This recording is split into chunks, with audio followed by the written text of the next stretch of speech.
Hi, ಯಾರೆಲ್ಲ ಕನ್ನಡತಿ ಜೊತೆ ಕತೆ ಕೇಳ್ತಾ ಇದ್ರೆ ಎಲ್ಲರಿಗೂ ಕನ್ನಡತಿ ಜೊತೆ ಕತೆ ಕೇಳಿ ಚಾನಲ್ಗೆ ಸ್ವಾಗತ. ಯಾರಿಗೆಲ್ಲ ಕತೆ ಇಷ್ಟ ಆಯಿತು ಅವ್ರು ದಯವಿಟ್ಟು ಚಾನಲನ್ನು ಸಬ್ಸ್ಕ್ರೈಬ್ ಮಾಡಿ, ಸಪೋರ್ಟ್ ಮಾಡಿ. ಕತೆ ಇಷ್ಟ ಆದರೆ ಲೈಕ್ ಮಾಡಿ, ಶೇರ್ ಮಾಡಿ, ಕಮೆಂಟ್ ಮಾಡಿ. ಅಂಬಿಕಾ ಅವರು ಅವರ ಬೀಗರ ಜೊತೆ ಮಾತನಾಡಿ ಮಲಗುವುದರೊಳಗೆ ಆಗಿ ಮಗಳು ಅರುಣ ಆಗಲೇ ನಿದ್ದೆಗೆ ಜಾರಿದ್ದಳು. ಅವಳನ್ನು ನೋಡಿ ಅಂಬಿಕಾ ಅವರಿಗೆ ಮನಸ್ಸು ಸಂತೃಪ್ತಿ ಎನಿಸಿತ್ತು.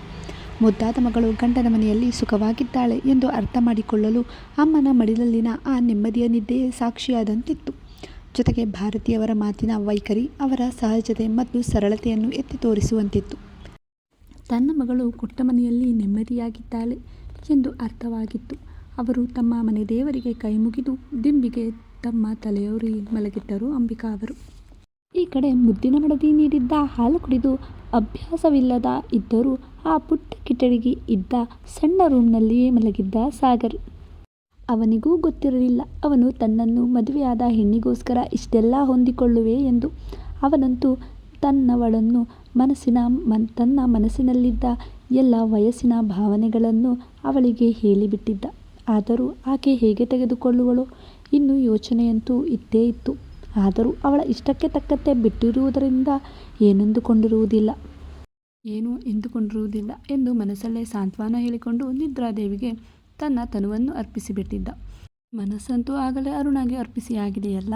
ಹಾಗಾಗಿ ಹೇಗಾದರೂ ಸರಿರಿ, ಬೀಗರು ಫೋನ್ ಮಾಡಿ ಹೇಳಿದ್ದಾರೆ ನಾಳೆ ನಮ್ಮ ಮಕ್ಕಳ ಶಾಂತಿ ಶಾಸ್ತ್ರ ಇದೆಯಂತೆ. ಮನಸ್ಸು ಯಾಕೋ ಹೇಳ್ತಿದೆ ನಾವು ಹೋಗಿ ಬಂದಿದ್ರೆ ಆಗ್ತಿತ್ತೆಂದು.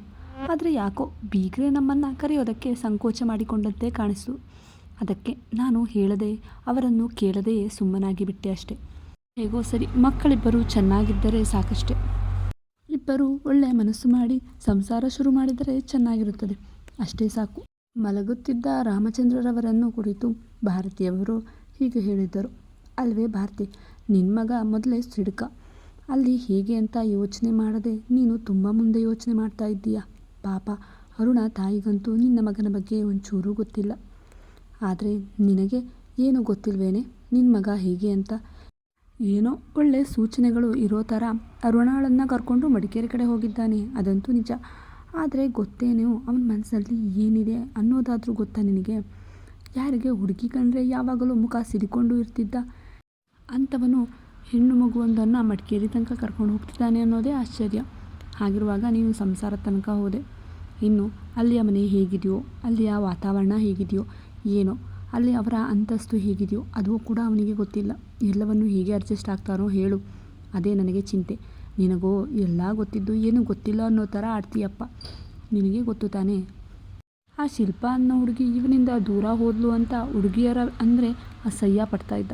ಹಾಗಿರುವಾಗ ಪುಟ್ಟ ಹುಡುಗಿ ಜೊತೆ ಸಂಸಾರ ಶುರು ಮಾಡು ಅಂದರೆ ಇವನ ಬಗ್ಗೆ ಇವನ ಗುಣಗಳ ಬಗ್ಗೆ ಏನೂ ಗೊತ್ತಿರದ ಆ ಬೀಗರ ಮುಂದೆ ಹೇಗೆ ವರ್ತಿಸ್ತಾನೆ ಅನ್ನೋದೇ ಚಿಂತೆ ನನಗೆ. ಮಗನಲ್ಲಿ ಈ 2 ವರ್ಷದಲ್ಲಿ ತಾವು ಕಂಡಿದ್ದ ಬದಲಾವಣೆಗಳ ಬಗ್ಗೆ ಚಿಂತಿಸುತ್ತಾ ಹೇಳಿದ್ದರು ರಾಮಚಂದ್ರರು. ನೀವು ಅದೆಲ್ಲ ಯೋಚನೆ ಬಿಡಿ, ಇನ್ನೇನಿದ್ರೂ ಮನೆಗೆ ತೊಟ್ಟಿಲು ತರೋ ಕೆಲಸಕ್ಕೆ ಕಡೆ ಗಮನ ಕೊಡೋದನ್ನು ಬಿಡಿ. ನಾವು ನಂಬಿರೋ ದೇವರು ಯಾವತ್ತೂ ನಮ್ಮ ಕೈ ಬಿಡಲ್ಲ ಅನ್ನೋ ನಂಬಿಕೆ ನನಗಿದೆ. ನನ್ನ ಮಗ ಯಾವತ್ತೂ ಕಷ್ಟದಲ್ಲೇ ಇರ್ತಾನಾ? ಇಲ್ಲ, ಅವನನ್ನು ಮೊದಲ ರೀತಿಯ ಹಾಗೆಯೇ ಮಾಡೋದಕ್ಕೆ ಅಂತಾನೆ ನಮ್ಮ ಅರುಣ ಬಂದಿರೋದು. ನೀವು ಚಿಂತೆ ಮಾಡದೆ ಮಲಗಿ. ಇವಾಗ ತಾವು ಮಲಗುತ್ತಾ ಹೇಳಿದ್ದರು ಭಾರತಿಯವರು. ರಾಮಚಂದ್ರರು ಕೂಡ ನನ್ನದು ಅದೇ ಆಶಯ ಎಂದು ನೆಟ್ಟಿಸಿರು ಬಿಡುತ್ತಾ ಮಲಗಿದ್ದರು. ಏನೇ ಶ್ರೇಷ್ಠ, ನಿಮ್ಮ ಪಪ್ಪ ಹಾಗಂದ್ಬಿಟ್ರು ನಿನ್ನ ಜೊತೆ? ನೀನು ನೋಡಿದ್ರೆ ನಿಮ್ಮ ಪಪ್ಪಂಗೆ ಬುದ್ಧಿ ಹೇಳ್ತೀನಿ ಅಂತಿದ್ದೆ, ಆದರೆ ಇವಾಗೆಲ್ಲೇ ಬೇರೆ ಆಗೋಯ್ತು. ನಿಮ್ಮ ಪಪ್ಪ ನಿನ್ನನ್ನು ನಿಮ್ಮನೆ ಕೆಲಸ ಮಾಡೋ ಆಳಿಗಿಂತ ಕೀಳಾಗಿ ಟ್ರೀಟ್ ಮಾಡಿದ್ರಲ್ಲ, ಮುಂದೆ ಏನು ಮಾಡ್ತೀಯೇ?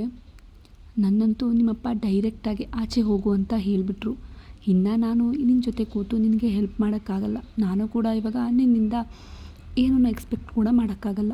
ಸರಿ, ಇವಾಗಾದರೂ ಜೀವಿತ ಹೇಳ್ತಿದ್ದಾಳಲ್ಲ, ಅದನ್ನು ಅರ್ಥ ಮಾಡ್ಕೋ. ಜೀವಿತ ತುಂಬ ಕೆಟ್ಟೋಳಲ್ಲ, ಬುದ್ಧಿ ಕಲಿ. ನಿಮ್ಮ ಪಪ್ಪ ತೋರಿಸಿರೋ ಹುಡುಗರಲ್ಲಿ ಯಾರು ತುಂಬ ಒಳ್ಳೆಯವರು ಇರ್ತಾರೋ ಅವರನ್ನು ಸೆಲೆಕ್ಟ್ ಮಾಡು. ಅದನ್ನು ಬಿಟ್ಟು ಮತ್ತೆ ತಪ್ಪು ಮಾಡಬೇಡ. ನಿಮ್ಮ ಪಪ್ಪನ ನಂಬಿಕೆನ ಕಳ್ಕೊಬೇಡ. ಆವಾಗಲೇ ನಿಮ್ಮ ಪಪ್ಪಂಗೆ ತುಂಬ ನೋವು ಮಾಡಿಬಿಟ್ಟಿದ್ದೀಯಾ. ಇವಾಗ ಮತ್ತೆ ಅದೇ ಮಾಡಬೇಡ. ಜೀವಿತ ತುಂಬ ಕೆಟ್ಟೋಳಲ್ಲ ಕಣೆ, ಆದರೆ ಏನೋ ಮಧ್ಯ ತಪ್ಪು ನಡೆದಿದೆ. ಜೀವಿತ ಹಾಗೆಲ್ಲ ಫ್ರೆಂಡ್ಗೆ ಅಂತ ಹೇಳಿ ಮೋಸ ಮಾಡಲ್ಲ. ನಿನಗೆ ಎಲ್ಲೋ ಸಾಗರ್ ಬಗ್ಗೆ ರಾಂಗ್ ಇನ್ಫಾರ್ಮೇಷನ್ ಸಿಕ್ಕಿರಬೇಕು ನೋಡು. ಬಟ್ ಇವಾಗ ನಿನಗೆ ಏನು ಮಾಡೋಕ್ಕಾಗಲ್ಲ. ತಪ್ಪು ಕೂಡ ಮಾಡಬೇಡ. ಹೊರಡ್ತೀನಿ, ಟೇಕ್ ಕೇರ್. ಗೊತ್ತಿರೋದನ್ನು ಮೂರನೇವರ ಮಾತಿಗೋಸ್ಕರ ತಮ್ಮ ಲೈಫ್ನ ಹಾಳು ಮಾಡ್ಕೋಬಾರ್ದು. ಮೂರನೇವ್ರಿಗಿಂತ ಫ್ರೆಂಡ್ಸ್ ಮೇಲೆ ಹೆಚ್ಚು ನಂಬಿಕೆ ಇಟ್ಕೋ ಬಾಯ್ ಹೇಳಿ ಹೊರಟಿದ್ದಳು ಐಶ್ವರ್ಯ.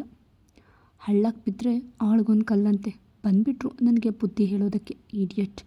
ಗುಣಗುತ್ತಲೇ ತನ್ನ ರೂಮ್ ಕಡೆ ಹೋಗಿದ್ದಳು ಶ್ರೇಷ್ಠ. ಬೆಳಗಿನ ಮುಂಜಾನೆಯ ಮಡಿಕೇರಿಯು ಹೆಚ್ಚೇ ಸುಂದರ, ಧರೆಯ ಮೇಲೆ ಅದಂತೂ ನಿಜ. ಅಷ್ಟೇ ಸುಂದರವಾಗಿತ್ತು ಇಂದಿನ ಬೆಳಗು.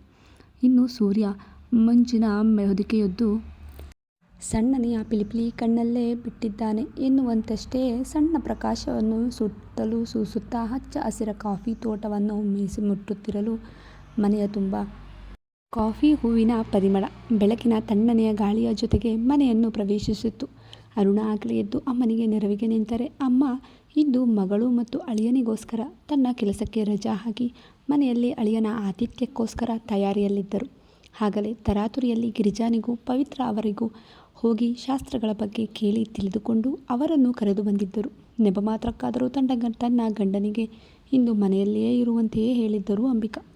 ಬೆಳ್ಳಂಬೆಳಿಗ್ಗೆ ತಮ್ಮ ಭಾವನ ಮನೆಗೆ ಹೋಗಿ ಅಕ್ಕ ಮತ್ತು ಭಾವನಿಗೂ ಈ ದಿನ ಶಾಸ್ತ್ರಕ್ಕೆ ಬರುವುದಕ್ಕೆ ಹೇಳಿ ಬಂದಿದ್ದರು. ಅರುಣ ಅಮ್ಮ ಹೇಳಿದ್ದ ಕೆಲಸಗಳನ್ನು ಮಾಡುತ್ತಿದ್ದರೆ ಸಾಗರ್ ಬೆಳಗಿನ ಸೂರ್ಯನಿಂದ ಕಿರಣಗಳು ಕಿಟಕಿಯನ್ನು ಸೋಸಿ ರೂಮಿಗೆ ಆವರಿಸಲು ಸಣ್ಣನೆಯ ಆ ಕಣ್ಣು ಬಿಟ್ಟು ನೋಡಿದ್ದವನಿಗೆ ಆಶ್ಚರ್ಯ. ಈ ಪುಟ್ಟ ರೂಮಿನಲ್ಲಿ ನಿನಗೆ ಇಷ್ಟು ಸೊಗಸಾಗಿ ನಿದ್ದೆ ಬಂದಿದ್ದಾದರೂ ಹೇಗೆ ಎಂದು. ತನ್ನ AC ರೂಮ್ನಲ್ಲೂ ಇಷ್ಟು ಒಳ್ಳೆಯ ನಿದ್ದೆ ಮಾಡಿರುವ ಅನುಭವ ತುಂಬ ಕಮ್ಮಿ ಸಾಗರನಿಗೆ.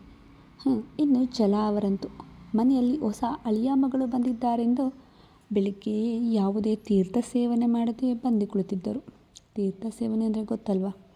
ಅರುಣ ಅಂತೂ ತನ್ನ ಅಪ್ಪನ ಕಡೆಗೆ ತಿರುಗಿಯೂ ನೋಡಿರಲಿಲ್ಲ. ಇಂದು ಅಂತೇನಲ್ಲ, ಎಂದು ಹಾಗೆ. ಅರುಣ ಅಪ್ಪನ ನಡುವಿನ ವಾತ್ಸಲ್ಯ ತುಂಬ ಕಡಿಮೆ.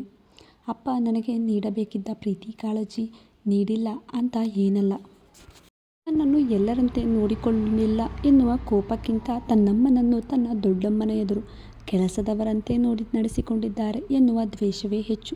ಹಾಗಾಗಿ ಇಂದು ಕೂಡ ಅವಳಿಗೆ ಅಪ್ಪ ಎನ್ನುವುದರ ಒಂದು ಟೈಟಲ್ ಅಷ್ಟೇ. ಆದರೆ ರಾಮಚಂದ್ರ ಅವರನ್ನು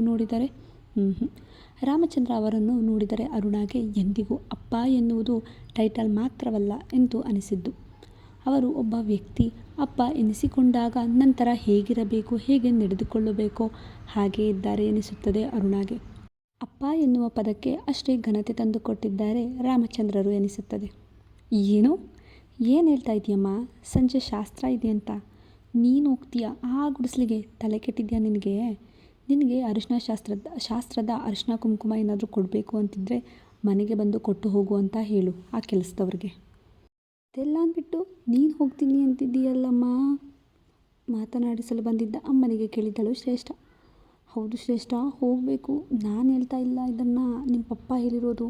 ಹೋಗಿಲ್ಲ ಅಂದರೆ ಗೊತ್ತಲ್ಲ, ನನ್ನನ್ನು ನಿಮ್ಮಪ್ಪ ಕತ್ತರಿಸಾಕ್ಬಿಡ್ತಾರಷ್ಟೇ. ಮೊದಲೇ ನೀನು ಮನೆ ಬಿಟ್ಟು ಹೋಗಿ ಅವಮಾನ ಮಾಡಿದ್ಯಾ ಅನ್ನೋ ನೋವಿದೆ. ಅದ್ರ ಜೊತೆಗೆ ಇವಾಗೇನಾದರೂ ನಾನು ಅವ್ರ ಮಾತು ಕೇಳಿಲ್ಲ ಅಂದರೆ ಅಷ್ಟೇ ನನ್ನ ಕತೆ. ತುಂಬ ಹೊತ್ತು ಅಲ್ಲಿ ಇರೋದಿಲ್ಲ. ನಾನು ಸಂಜೆ ಏನು ಮಡ್ಲಕ್ಕೆ ಹೊಯ್ದು ಬರ್ತೀನಷ್ಟೇ. ಶಾಂತಿ ಶಾಸ್ತ್ರನೋ ಶೋಭನೋ ಏನು ಎಷ್ಟೊತ್ತಿಗೆ ಮಾಡ್ತಾರೋ ಅಷ್ಟೊತ್ತಿಗೆ ಅವರು ಮಾಡ್ಕೊಳ್ಳಿ. ನನಗೇನು ನೆಪ ಮಾತ್ರಕ್ಕೆ ಹೋಗಿ ಬರ್ತೀನಿ ಅಷ್ಟೇ. ತುಂಬ ಅಸಡ್ಡೆಯಾಗಿ ಹೇಳಿದ್ದರು ವನಜಾರವರು. ಈಗೇನು ಶೋಭನಾ ಮೀನ್ಸ್ ಫಸ್ಟ್ ನೈಟ್ ಆ ಚೈಲ್ಡ್ಗೆ, ಆ ಬಿಳಿಜಿರ್ಲೆಗೆ ಅದು ಹೇಗಿರ್ತಾಳಮ್ಮ ಸೈಕೋ ಜೊತೆ? ನೋಡೋಣ. ನಾಳೆ ಎಲ್ಲ ಚೆನ್ನಾಗಿದ್ದು ಆರೋಗ್ಯವಾಗಿದ್ದು ಆಚೆ ಬಂದರೆ ನಾನೇ ವೆಲ್ಕಮ್ ಮಾಡ್ತೀನಿ ಅವಳನ್ನು ಮತ್ತು ಅವಳ ಸೈಕೋ ಗಂಡನನ್ನು, ಅಹಂಕಾರದಿಂದ ಹೇಳಿದ್ದಳು ಶ್ರೇಷ್ಠ. ಮಗಳ ಮಾತಿಗೆ ನಕ್ಕಿದ್ದರು ವನಜಾರವರು. ಸಂಜೆ 5ರ ಹೊತ್ತಿಗಾಗಲೇ ಅರುಣಾ ಮನೆಗೆ ತುಂಬ ಸುತ್ತಮುತ್ತಲಿನವರೆಲ್ಲ ಸುತ್ತುವರೆದಿದ್ದರು. ಅರುಣಾಗೆ ಕೂಡಿಟ್ಟಿದ್ದ ಹಣದಲ್ಲಿ ತಂದಿದ್ದ ರೇಷ್ಮೆ ಸೀರೆ ನೀಡಿದ್ದರು ಅಂಬಿಕಾ. ಅವರು ಪವಿತ್ರ ಮತ್ತು ಅವರ ಅಮ್ಮ ಸುಧಾ ಅರುಣಾಳನ್ನು ರೆಡಿ ಮಾಡಿದ್ದರು. ಅಮ್ಮ, ಇಷ್ಟೆಲ್ಲ ರೆಡಿಯಾಗಬೇಕಾ? ಆಲಸ್ಯದಿಂದ ಕೇಳಿದ್ದಳು ಅರುಣ. ಗಿರಿಜಾ ಅವರು ತಲೆಗೊಂದು ಮುಟಕಿ, ಈಗಾಗಲೇ ನಿನಗೆ ಮದುವೆ ಆಗಿದೆ, ಇನ್ನೂ ಮಗು ಥರ ಆಡಬಾರ್ದು ಬುದ್ಧಿ ಮಾತು ಹೇಳಿ ಹೋಗಿದ್ದರು. ಜೊತೆಗೆ ಗಿರಿಜಾ ಅವರ ಪತಿ ಮತ್ತು ಸುಧಾ ಅವರ ಪತಿ ಜಗನ್ ಅವರು ಸೇರಿ ಸಾಗರ್ಗೆ ತಯಾರು ಮಾಡಿದ್ದರು. ಸಾಗರ್ ಜಗನ್ ಅವರಿಗೆ ನಿನ್ನೆಯೇ ಹೆಚ್ಚು ಪರಿಚಯವಾಗಿದ್ದ. ಜಗನ್ ಮತ್ತು ಸಾಗರ್ ನಡುವೆ ಅಚ್ಚುಕಟ್ಟಾಗಿ ಮಾತುಕತೆ ನಡೆದಿತ್ತು. ಜೊತೆಗೆ ಇಂದಿನ ಶಾಸ್ತ್ರದ ಬಗ್ಗೆಯೂ ಹೇಳಿದ್ದರು. ವಲ್ಲದ ಮದುವೆಯಾಗಿದ್ದ ಸಾಗರ್ಗೆ ಸತ್ಯ ಹೇಳಬೇಕೆಂದರೆ ಇಂದು ಸದ್ಯ ಅರುಣಾಳೆ ಬೆಲ್ಲದ ಮಂಡಿಯಂತಾಗಿತ್ತು. ಅವನ ಮನಸ್ಸು ಕೂಡ ಅರುಣಾಳನ್ನು ಸಾನ್ನಿಧ್ಯವನ್ನು ಬಯಸಿರುವುದು ಸುಳ್ಳೇನಲ್ಲ. ಎಲ್ಲ ತಯಾರಿಯಾದ ನಂತರ ವನಜಾ ಮತ್ತು ಶಿವರುದ್ರರು ಬಂದಿದ್ದರು. ಅವರು ಬಂದಾಗ ಜಲ ಕೈಕಟ್ಟಿ ನಿಂತಿದ್ದು ಕಂಡಿದ್ದ ಅರುಣ ರಕ್ತ ಗೊತ್ತಿಲ್ಲದೆ ಕುದಿಯಿದ್ದಂತೂ ನಿಜ. ತೋರಿಕೆಗಾದರೂ ವನಜಾ ನಗುತ್ತಲೇ ಮುಂದೆ ನಿಂತು ಮೊದಲ ಶಾಸ್ತ್ರ ಮುಗಿಸಿದ್ದಳು. ಕೆನ್ನೆಗೆ ಅರಿಶಿಣ ಹಚ್ಚಿ, ಹಣೆಗೆ ಮಾಂಗಲ್ಯಕ್ಕೆ ಕುಂಕುಮ ಹಚ್ಚಿ, ಮಡಿಲಿಗೆ ಮಡಿಲಕ್ಕಿ ನೀಡಿ ಜೋಡಿಗಳಿಗೆ ಅಕ್ಷತೆ ಹಾಕಿ ಆಶೀರ್ವದಿಸಿದಳು. ಜೊತೆಗೆ ಎಲೆ ಅಡಿಕೆ ಮೇಲೆ ಗಂಡ ಕೊಟ್ಟಿದ್ದ ಚಿನ್ನದೊಡವೆಯ ಬಾಕ್ಸ್ ಒಂದನ್ನು ಇಟ್ಟು ಉಡುಗೊರೆಯಾಗಿ ಕೊಡುವಾಗ ಯಾಕೋ ಅರುಣ ಮನಸ್ಸಲ್ಲಿ ದ್ವೇಷ, ವನಜಾ ಮನಸ್ಸಲ್ಲಿ ಮತ್ಸರ ಒಮ್ಮೆಗೆ ಬಂದಿದ್ದಂತೂ ಸುಳ್ಳಲ್ಲ. ನಂತರ ಗಿರಿಜಾ, ಸುಧಾ ಮತ್ತೊಂದೈದು ಮುತ್ತೈದೆಯರು ನವ ವಧೂವರರಿಗೆ ಮಡಿಲಕ್ಕಿ ಹುಯ್ದು ಮುಂದಿನ ಜೀವನದ ಶುಭ ಹಾದಿಯು ಸುಗಮವಾಗಿ ಸಾಗಲೆಂದು ಆಶೀರ್ವದಿಸಿದ್ದರು. ನಂತರ ವನಜಾ, ಶಿವರುದ್ರರು ಅಲ್ಲಿಂದ ಹೊರಟರು. ಗೆಳತಿ ಪವಿತ್ರ ಕೂಡ ಅವರ ಅಮ್ಮ ಹೇಳಿದಂತೆ ಮನೆಗೆ ಬೇಗನೆ ಹೊರಟು ಹೋಗಿದ್ದಳು.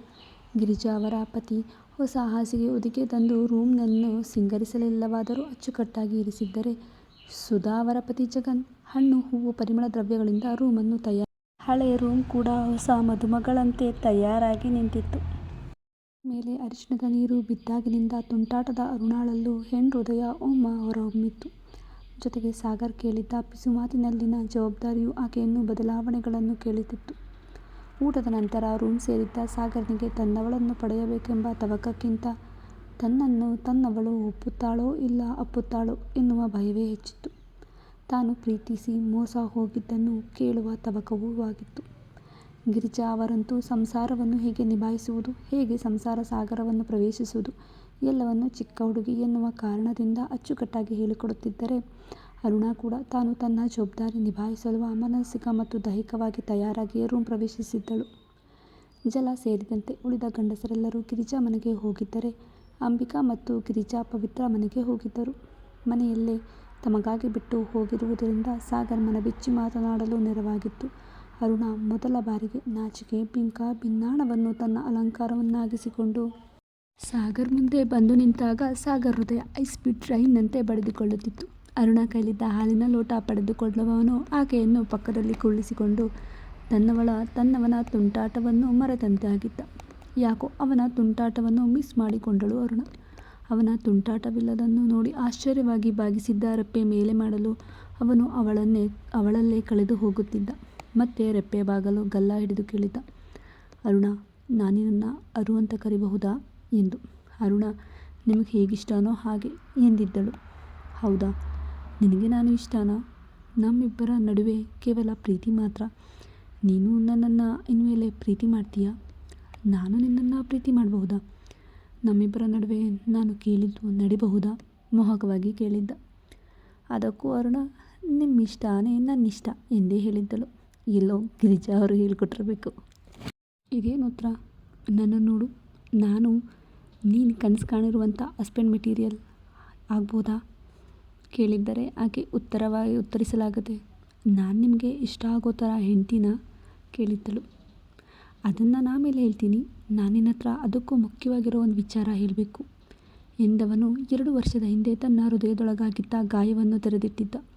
ಅವ ಹೇಳುವಾಗ ಅವನಲ್ಲಿದ್ದ ಉಳಿದ ಎಲ್ಲ ನೋವುಗಳು ಅರುಣಾಳ ಮುಂದೆ ಮಾಯವಾಗಿತ್ತು. ಅರುಣ ಮಾತ್ರ ಕಣ್ಣಲ್ಲಿ ಕಣ್ಣಿಟ್ಟು ಕತೆ ಕೇಳುವಂತೆ ಕೇಳಿದ್ದಳು. ಹೇಳು, ಇಷ್ಟೆಲ್ಲ ನನ್ನ ಬದುಕಲ್ಲಿ ಹಾಗೆ ಹೋಗಿದೆ. ಆದರೆ ಇವಾಗ ನನ್ನ ಹೃದಯ ಕೇವಲ ಈ 6-3 ಸೊಪ್ಪಿನ ಸಾರಿಗೋಸ್ಕರ ಬಡಿತಾ ಇದೆ. ನೀನು ಈ ನನ್ನ ಹೃದಯದಲ್ಲಿ ನೆಲೆಸ್ತೀಯಾ, ನನ್ನವಳಾಗ್ತೀಯಾ? ಕೇವಲ ದೈಹಿಕವಾಗಿ ಮಾತ್ರವಲ್ಲ, ಮಾನಸಿಕವಾಗೂ ನೀನು ನನಗೆ ಸಂಪೂರ್ಣ ಬೇಕು. ಅಧಿಕಾರದಿಂದಲೇ ಕೇಳಿದ್ದವನ ಕೈ ಆಕೆಯ ಕೈಯನ್ನು ಬಿಗಿಯಾಗಿ ಅಪ್ಪಿ ಹಿಡಿದಿತ್ತು. ಯಾಕೋ ಈ ಸ್ಪರ್ಶದಿಂದ ಅರುಣ ಹೃದಯ ಮೊದಲ ಬಾರಿಗೆ ಸಾಗರ್ಗೋಸ್ಕರ ಮಿಡಿದಿತ್ತು. ಅವನಲ್ಲಿ ತನ್ನನ್ನು ಕಳೆದುಕೊಳ್ಳುವಷ್ಟು. ಆಕೆ ಅರಿವಿಲ್ಲದೆ ಅವನ ತನುವಿನಲ್ಲಿ ತನ್ನ ತನುವನವನ್ನು ಬೆರೆಸಿಬಿಟ್ಟಿದ್ದಳು. ಅವನುಸಿರಲ್ಲಿ ಆಕೆಯ ಉಸಿರು, ಆಕೆಯ ಬೆವರಲ್ಲಿ ಆತನ ಬೆವರು. ಹೃದಯಗಳು, ಮನಸ್ಸುಗಳು, ದೇಹಗಳು, ಉಡುಪುಗಳು ಒಬ್ಬರು ಒಬ್ಬರಿಗೋಸ್ಕರ ಎನ್ನುವಷ್ಟು ಬೆರೆತು ಹೋಗಿದ್ದರು. ಮನಸಾರೆ ಬೆರೆತು ಹೋಗಲು ಸಪ್ತಪದಿಯ ಮೊದಲ ಹೆಜ್ಜೆ ಒಟ್ಟಾಗಿ ಇಟ್ಟಂತಾಗಿತ್ತು ನಮ್ಮ ಸಾಗರ್ ಮತ್ತು ಚೋಟ್ಮೆಣಸಿನಕಾಯಿ ಅರುಣ. ಸಾಗರ್ ತನ್ನ ಹೃದಯದ ನೋವು, ಮನಸ್ಸಿನ ಭಾವ, ವಯಸ್ಸಿನ ಮಿಡಿತ, ಬದುಕಿನ ಸೆಳೆತ ಎಲ್ಲದಕ್ಕೂ ಜೊತೆಯಾಗಿ ಅರುಣಾಳನ್ನು ಆರಿಸಿಕೊಂಡಿದ್ದನು. ಅರುಣ ತನ್ನ ಹೊಸ ಬದುಕಿಗೆ, ಹೊಸ ಕನಸಿಗೆ, ಹೊಸ ನೋವಿಗೆ, ಹೊಸ ತುಡಿತಕ್ಕೆ ಎಲ್ಲದಕ್ಕೂ ಸಾಗರನನ್ನೇ ಸಾಕ್ಷಾತ್ಕಾರವಾಗಿಸಿಕೊಂಡಿದ್ದಳು. ಆತ ಮತ್ತು ಆಕೆ ವಯಸ್ಸಿನ ಅಂತರಕ್ಕಿಂತ ಮನಸ್ಸಿನ ಆಹ್ಲಾದವೇ ಹೆಚ್ಚೆನಿಸಿತ್ತು. ಕತೆ ಇಷ್ಟ ಆದರೆ ಲೈಕ್ ಮಾಡಿ, ಚಾನಲನ್ನು ಪ್ಲೀಸ್ ಸಬ್ಸ್ಕ್ರೈಬ್ ಆಗಿ ಸಪೋರ್ಟ್ ಮಾಡಿ, ಕಮೆಂಟ್ ಮಾಡಿ. ಯಾರ್ಯಾರು ಕತೆ ಇಷ್ಟ ಆಯಿತು, ಕತೆ ಕೇಳ್ತಿರಲ್ವ, ಒಂದು ಕಮೆಂಟ್ ಮಾಡ್ಬೋದಲ್ವಾ ಹೇಗಿತ್ತು ಅಂತ. ಯಾಕೋ ಇತ್ತೀಚೆಗೆ ವ್ಯೂಸ್ ಬರ್ತಾಯಿಲ್ಲ ಅಂತ ನಾನು ಕತೆ ಆಗ್ತಾಯಿಲ್ವಾ, ನಾನು ಕತೆ ಆಗ್ತಾಯಿಲ್ಲ ಅಂತ ವ್ಯೂಸ್ ಬರ್ತಾಯಿಲ್ವಾ, ಅದು ಗೊತ್ತಾಗ್ತಾಯಿಲ್ಲ.